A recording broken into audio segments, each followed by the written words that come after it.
¿Sabes qué es la preeclampsia o la enfermedad hipertensiva durante el embarazo y su repercusión en el bebé? Hola chicas, yo soy la doctora Noemí Marcelo y el día de hoy hablaremos de un tema muy importante que es la preeclampsia, eclampsia y las afectaciones que tiene en el bebé. El día de hoy estamos con la doctora Nayeli García Mendoza, nuestra amiga pediatra, inmunóloga, experta en el tema, y nos hablará un poco sobre lo que es las enfermedades de hipertensión y las repercusiones en el bebito. Hola amiga, muchas gracias por estar nuevamente con nosotros. Buen día a todos, gracias por la invitación, es un honor estar con ustedes. Como ya me conocen en videos anteriores, soy la doctora Nayeli García Mendoza, soy pediatra, alergóloga e inmunóloga clínica y estamos aquí para debatir acerca de este tema muy importante. Como sabemos, la enfermedad hipertensiva o la preeclampsia es multifactorial y multisistémica. Se ve afectada con la elevación de la presión arterial o la proteinuria, que es una afectación a nivel renal. También sabemos que la hipertensión o la preeclampsia tiene una clasificación. Esta puede ser hipertensión gestacional, preeclampsia severa o con datos de severidad, hipertensión crónica o hipertensión crónica con preeclampsia sobreagregada. Esta clasificación o estas clasificaciones van cambiando dependiendo de las alteraciones que tenga la paciente, de en qué momento se identificó la preeclampsia o la elevación de las presiones y depende mucho del control prenatal que lleve la paciente para identificar a tiempo la elevación de la presión. Pero es muy importante saber las repercusiones que puede tener en el bebé, porque esto no solo afecta a la mamá, sino también al bebé durante el embarazo y después del embarazo. Hoy hablaremos con la doctora Nayeli un poco de las alteraciones del bebito a las pacientes preeclámpticas. Háblanos un poquito, amiga, de las alteraciones en el bebé en las pacientes preeclámpticas. Muy bien, amiga. Bueno, primero connotar que en efecto esta es una de las patologías que confiere mayor riesgo para nuestro recién nacido. Primero podemos dividirlo en dos grandes grupos. Te voy a hablar primero de las alteraciones en un recién nacido prematuro o pretérmino, que es frecuente siendo una causa bastante elevada de alteraciones o interrupción del embarazo. Las alteraciones en nuestro bebé prematuro básicamente van a estar dadas por la edad gestacional a la que se va a decidir la interrupción. Pero principalmente tenemos que estos bebitos suelen nacer entre las 33 y las 34 semanas de edad gestacional y el riesgo principal va a estar dado por síndromes de dificultad respiratoria por deficiencia de surfactante. Es lo más frecuente que tenemos. Estos bebés suelen existir un compromiso en la cuestión madurativa y aunque el síndrome de dificultad respiratoria se puede presentar tanto en los recién nacidos prematuros como en los recién nacidos de término y con mayor frecuencia a veces la severidad o la mortalidad suele ser más frecuente en los recién nacidos de término, pues también podemos tener esta alteración. Ok, amiga, ¿y qué otras repercusiones podemos tener en los bebitos prematuros aparte del síndrome de dificultad respiratoria? Bueno, mira, las complicaciones que se presentan con mayor frecuencia, como ya lo dijimos, va a ser asociadas principalmente a la edad gestacional, pero es muy frecuente que encontremos alteraciones metabólicas también en relación a esto, como baja de azúcar en la sangre, bajo nivel de calcio también a nivel sanguíneo, algunas otras alteraciones en el magnesio y también podemos encontrar alteraciones en el sodio. Con mayor frecuencia también tienden a cursar con elevaciones de la bilirrubina a nivel sérico, lo cual va a determinar el que tengan que estar más tiempo en la unidad de cuidados intensivos, bajo tratamiento, así como algunas otras alteraciones están en relación a que también se ha asociado con una disminución en las defensas o las células de la sangre, específicamente hablando de los neutrófilos, que puede conllevar un mayor riesgo de infección. Ok, muy bien. Esto es hablar de los bebitos prematuros principalmente. Muchas pacientes por la misma hipertensión alta o la elevación de la presión, es importante saber que cuentan con riesgo de que nazcan los bebés antes de tiempo o prematuros, pero hay muchas de ellas que logran tener un embarazo de término, pero no crean que solamente es, bueno, ya controlé mi presión, manejé medicamentos y llegué a término. Los bebitos también pueden tener un riesgo importante en las pacientes que lleguen a término o bebés de término. ¿Cuáles podrían ser, amiga?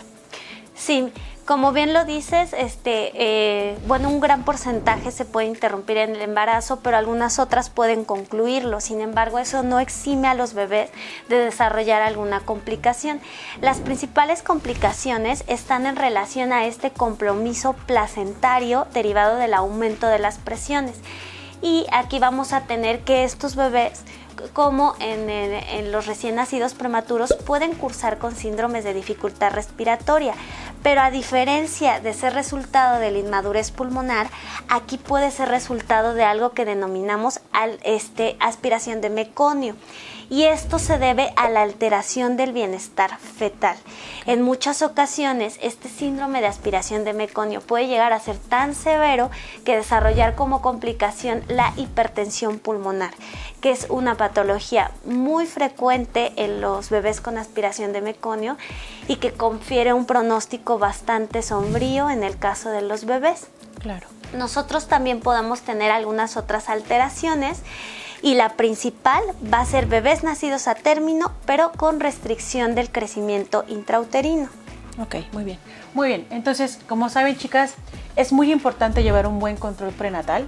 A pesar de que tengamos presiones altas, es importante tener un buen control, llevar a cabo el tratamiento. Muchas veces iniciamos tratamientos antihipertensivos durante el embarazo para que esas pacientes pues lleven un buen control, tengan un buen embarazo o al menos llegue a término o no sea tan prematuro, porque las complicaciones aumentan en los bebés pretérmino. Pero los antihipertensivos también usamos diferentes. Usamos alfa-metilopa, hidralazina, sulfato de magnesio, en algunos lugares la betalol, pero estos medicamentos, la mayoría de las pacientes dicen, bueno, no sé qué repercusión pueden tener al bebito, si es bueno, si es malo, si me lo tomo, si mejor no. Pero es importante que sepan que hay que ver los pros y los contras de los antihipertensivos, porque sin ellos puede haber una muerte del bebé, puede haber convulsiones, que es hablar de la eclampsia ya en el embarazo, y obviamente el bebito, el último órgano que tengo entendido que se desarrolla es el pulmón. Por eso es que nosotros como obstetras hacemos un esquema de maduración pulmonar. Para que estos bebitos tenemos el riesgo de que nazcan antes de tiempo y tengan un mejor pronóstico con este esquema de maduración pulmonar. Pero, ¿tú qué nos puedes comentar sobre los antihipertensivos que manejamos? Sí, claro que sí. Bueno, como tú bien lo dices, esto confiere un riesgo-beneficio. Es más importante tratar la patología desencadenante, en este caso la preeclampsia o eclampsia. Sin embargo, estos medicamentos van a tener algunos efectos sobre nuestro recién nacido. Los antihipertensivos, de manera general, los efectos suelen ser mínimos, no se presentan con mucha frecuencia, pero algunos de los reportados están en relación al tipo de antihipertensivo.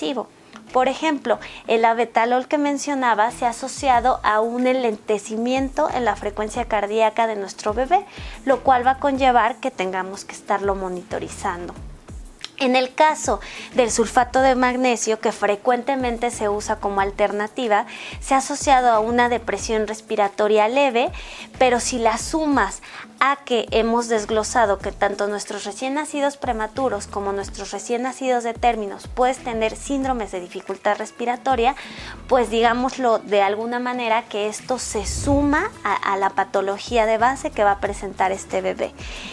Otros de los reportes o reportados con mayor frecuencia son alteraciones metabólicas que se ven agravadas debido al tipo de acción que tienen estos medicamentos en la madre y que pueden tener en los bebés, sobre todo en base a la disminución del calcio o el aumento o la disminución del magnesio.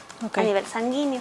Es lo más frecuente que se ha reportado. Así es. Sin embargo, las pacientes deben de tomar en cuenta que, como bien lo dices, es muy importante llevar este control prenatal que les va a permitir que estos medicamentos se usen en caso necesario con la menor cantidad de riesgos y que consideren también que en el periodo de lactancia, sin duda, son totalmente seguros y no contraindican la lactancia. Claro. Una de las cosas importantes es también saber que las medidas higiénico-dietéticas son primordiales. Muchas pacientes con llevar una buena alimentación, hacer alguna actividad física, el llevar un buen control del peso, aunque sabemos que durante el embarazo a veces es inevitable subir de peso, pero bien controlado, las pacientes ni siquiera a veces necesitan un antihipertensivo, se llegan a controlar solas. Pero si vemos que a pesar de la alimentación, de la actividad física, esta elevación se ve o se presenta en la paciente, empezamos un antihipertensivo. Siempre empezamos con el que menor riesgo tiene o el que solamente se puede ocupar en el embarazo, porque no todos los antihipertensivos se pueden ocupar durante el embarazo. Pero es muy importante que las pacientes realicen sus ultrasonidos, se realicen un estudio que se llama perfil preeclámptico, donde nos habla sobre los niveles de ácido úrico, de creatinina, las transaminasas, que es muy importante saber qué tan afectadas están. Es un estudio muy completo que estudia, hasta realizamos un examen general de orina o hacemos a veces un estudio más específico de orina para saber qué tan afectado puede estar a nivel renal o a nivel sistémico, ¿sale? Porque esa es una enfermedad multisistémica, no solo se enfoca en la hipertensión, se enfoca a nivel renal, a nivel hepático y a nivel multifactorial. Entonces, es súper importante, chicas, que lleven un buen control del embarazo, principalmente si tienen alguna enfermedad ya crónica como la diabetes que hablamos la vez pasada o hipertensión. Son las enfermedades más comunes, pero las que más nos pueden repercutir durante el embarazo, y ahora pues vemos las repercusiones que pueden tener en el bebé. Por eso es muy importante conocer el manejo que se debe de dar, no suspender los antihipertensivos y llevar un buen control de las presiones. A veces las pacientes refieren dolor en la boca del estómago y sienten que es reflujo, porque es muy común en el tercer trimestre del embarazo. Y refieren, no, pues yo siempre he sufrido de gastritis, colitis y tengo ese dolor. Pero ese dolor a veces no llega a ser normal o solo no es de gastritis. Las pacientes refieren dolor de cabeza, zumbido de oídos, que ven lucecitas y a veces lo dejan pasar como si fuera algo normal. O toman algún medicamento y sienten que va a mejorar, pero no. Son datos de alarma súper importantes que hay que detectar, hacer un estudio, al menos checar la presión. Si la encuentran elevada, es importante acudir a urgencias en ese momento, porque son pacientes que de un momento a otro llegan a tener el riesgo de eclampsia, que es la convulsión durante el embarazo o las convulsiones durante la elevación de la presión. Entonces, no sé, nos puedas hablar un poquito sobre las pacientes que llegan a tener eclampsia durante el embarazo, amiga. Bueno, estas pacientes normalmente ya estamos hablando de un estado de gravedad, como lo estás mencionando, bastante importante, que compromete ya no solo la vida de la misma paciente, sino la vida de su producto. Por cada convulsión está comprometida la irrigación o el flujo de sangre que viaja a nuestro bebé. Entonces aquí es más frecuente que se presente otra entidad que básicamente nosotros le llamamos asfixia perinatal, que ya tiene compromisos no solo a corto, sino también a largo plazo en nuestros bebés. Definitivamente aquí las secuelas van a estar dadas en función del tiempo en el que se tarde en resolver el embarazo y que el bebé pueda nacer vía abdominal. En este caso tiene implicaciones de urgencia. Sí, exacto. O sea, el que a nosotros nos llega una paciente ya convulsionando es una urgencia, pero obviamente tienes que controlar esa convulsión, estabilizar lo más posible a la paciente, ser valorada por terapia intensiva y lo más estable que se pueda, interrumpir el embarazo vía cesárea.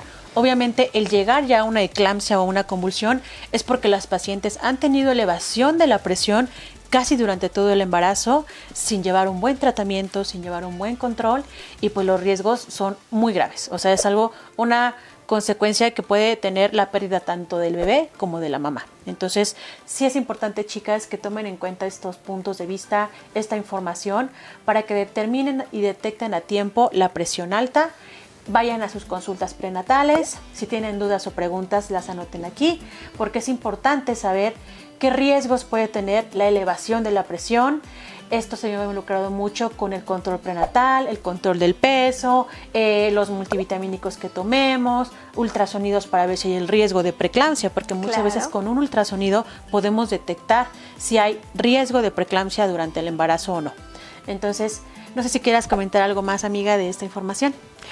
Pues nada más agregar que todo esto que le menciona la doctora es totalmente tratable. La preeclampsia, si bien es cierto, es que como lo dijo al inicio, es una enfermedad multicausal, es decir, no podemos enfocarnos a totalmente prevenirla. Prevenir el desarrollo. Hay muchos pacientes que ya van a tener incluso la genética predispuesta para el desarrollo de esta enfermedad, pero sí prevenir y tratar a tiempo las complicaciones tanto en ellas como en sus bebés. Bueno, chicas, esta es una información importante sobre preeclampsia, eclampsia y la fetopatía, o las enfermedades o riesgos que puede tener el bebito durante el embarazo y después de él. No sé si tengan dudas, preguntas, si llegan a tenerlas, por favor, agregarlas en la caja de comentarios. Y agradecemos nuevamente a la doctora Nayeli García Mendoza, nuestra amiga, colega, pediatra inmunóloga, por acompañarnos nuevamente en un video. Es una información muy importante que tienen que saber las mamás para conocer qué riesgos pueden tener sus bebés durante el riesgo de embarazo o las enfermedades que podemos presentar. Gracias por estar con nosotros. Gracias por la compañía. Esperemos que vean su canal y estar nuevamente en algún otro de las cápsulas informativas. Ok, muchísimas gracias, chicas, por estar con nosotros. No olviden darle like y compartir. Nos vemos en el próximo video. Gracias. Bye.